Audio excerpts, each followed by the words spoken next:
Olá para todo mundo que está acompanhando essa nossa análise visual. Hoje a gente vai mergulhar de cabeça numa jornada que é, nossa, muito profunda e emocionante sobre a retomada de identidades.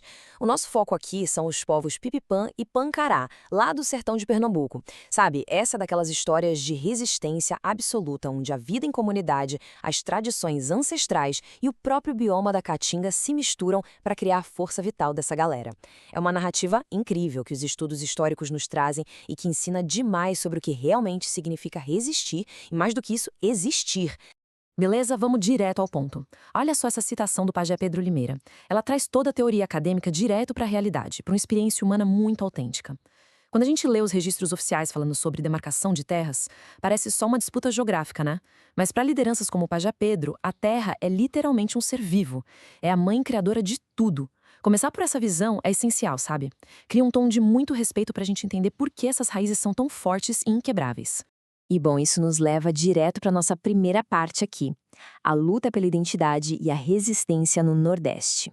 Historicamente, aconteceu um processo fortíssimo de apagamento de fora para dentro. Os documentos coloniais costumavam jogar essas populações no mesmo balaio, chamando todo mundo de índios misturados ou até, pasmem, de bárbaros. Esse tipo de rótulo criava uma invisibilidade social forçada que, na prática, facilitava muito para tomarem as terras deles e abrirem espaço para as fazendas de gado. Mas, quando a gente olha para a realidade indígena ali por dentro, nossa, o cenário é de uma resiliência absurda. Eles sempre bateram no peito e se declararam como povos resistentes. Em vez de sumirem, eles protegeram seus costumes através do que eles mesmos chamam de ciência das matas. E é justamente mergulhando nessa sabedoria que a gente chega na segunda parte, o território sagrado, guiado por essa ciência das matas. Se a gente olhar para a geografia dali, vai notar espaços muito emblemáticos, tipo a Serra Negra e a Serra do Arapuá. São brejos de altitude, basicamente verdadeiros oásis, no meio do clima seco da Caatinga. Lá atrás, em tempos de conflitos e perseguições pesadas, esses lugares serviram como esconderijos, refúgios físicos mesmo, para garantir a sobrevivência. Mas o que bate mais forte aqui é o valor espiritual. Essas montanhas são vistas como a nascença, o berço sagrado, a morada eterna dos ancestrais.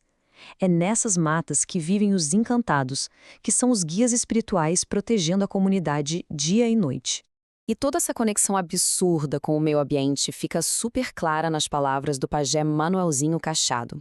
A sabedoria deles não veio de cartilhas ou livros, sabe? Ela foi moldada ali, na convivência diária e secular com a biodiversidade única da Caatinga. Cada plantinha, cada fonte de água, cada animal, tudo nesse bioma é como se fosse um professor numa gigantesca escola a céu aberto. E toda essa educação natural acaba refletindo na própria estética deles, que é o nosso terceiro tópico: símbolos e vestimentas como verdadeiros marcadores de orgulho. Então, o ponto crucial aqui é entender esse termo que aparece o tempo todo nas fontes que a gente analisou: sinais diacríticos. Na antropologia, isso significa basicamente aqueles traços, roupas e comportamentos que separam um grupo do outro. Para os Pipipã e os Pancará, usar símbolos específicos feitos com materiais nativos não é por acaso, é uma escolha muito pensada. É o jeito deles de fincar o pé, sabe? De demarcar a identidade e mostrar para eles mesmos e para os vizinhos quem eles realmente são. Agora, o que é muito, muito interessante observar nessa imagem, que é uma fotografia real, um documento vivo dessa retomada, é o detalhe dessa vestimenta bordada à mão, mostrando o desenho do cocar que simboliza o povo Pipipã. Essas peças são feitas com cuidado extremo, geralmente pelos próprios professores e artesãos indígenas lá nas escolas e aldeias. Não é só para ficar bonito, gente, é um manifesto visual, é a história sendo costurada fio a fio, provando que essa cultura não só sobreviveu, mas está aí, vibrante e documentada pelas fotografias atuais. E quando a gente desmonta, digamos assim, a anatomia do cocar pipipã tradicional, dá pra ver que a coisa toda é cheia de matemática e significado. A base é toda trançada com a fibra do caruá. Pra quem não conhece, é uma planta da caatinga super resistente, cheia de espinhos. Em cima dessa base tem uma contagem incrível: 12 sementes grandes marrons, representando os meses do ano, e 24 sementes pequenas vermelhas que marcam as danças rituais que acontecem regularmente. É literalmente carregar o calendário cultural do próprio povo de um jeito super visual e honroso. Outro traço inconfundível dessa identidade é a saiota de Caroá. Essa saia ritual, que é essencial para as cerimônias, também é feita com as fibras da mesma planta, o caroá. E tem regra para usar, viu? Homens e meninos usam até o joelho, enquanto as mulheres e meninas usam modelos mais compridos, lá no tornozelo. Mas o detalhe mais fascinante de todos é que a cor da fibra vai mudando naturalmente com o passar do tempo. Então, nas fotos da comunidade, dá para notar que essa mudança de cor acaba virando um indicador silencioso de quanto tempo aquela pessoa tem de ritual, marcando respeito e a hierarquia ali dentro. E falando nessas vestimentas usadas nos rituais, a gente entra na parte 4. Rituais Toré e Aricuri, que são, sem exagero, o coração dessas comunidades. E aqui eu jogo uma pergunta para vocês pensarem junto comigo. Qual seria a verdadeira função da dança do Toré? Será que é só uma festividade regional, uma dança bonita para mostrar para os outros? Olha, muito longe de ser só uma dança folclórica, o toré é a maior ferramenta de memória viva que eles têm. É uma arena pesada, cheia de significado político e espiritual. O simples ato de girar e bater o pé forte na terra significa literalmente seguir e dar vida nova às pegadas dos antepassados. O toré legitima a união daquele povo, cria uma fronteira clara em relação às outras etnias e, claro, abre a comunicação direta com o sagrado.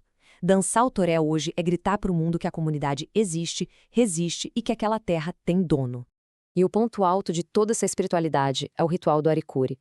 É um retiro super profundo, que dura 10 dias intensos, todo ano em outubro.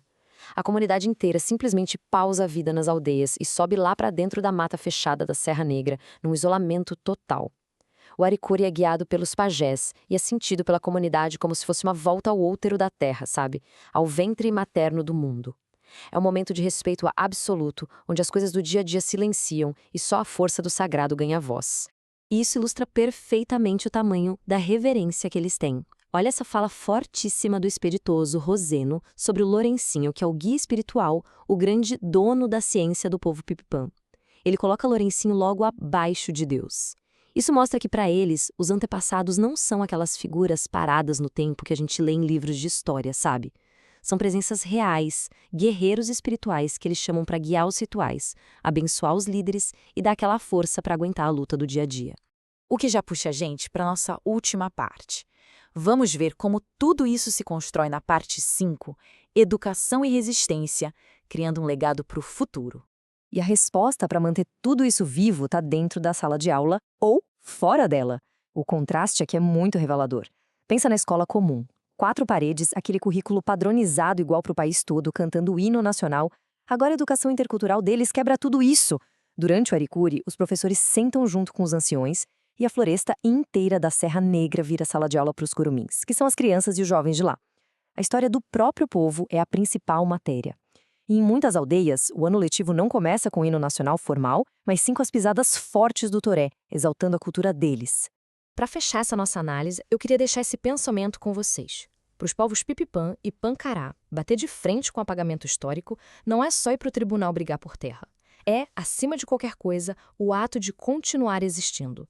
Lembrar das histórias, tecer esse otas de Caruá, escutar os caciques e passar essa ciência das matas para frente é, sem dúvida, o maior ato de resistência contínua que eles poderiam ter. Quando a nova geração dança na terra da Serra Negra, fica óbvio que a cultura deles não só sobreviveu, como está pulsando. E aí fica a reflexão pra gente. O quanto nós estamos valorizando as raízes e as histórias que formam o nosso Brasil, hein? Muito obrigada a todo mundo que acompanhou e a gente se vê na nossa próxima explicação.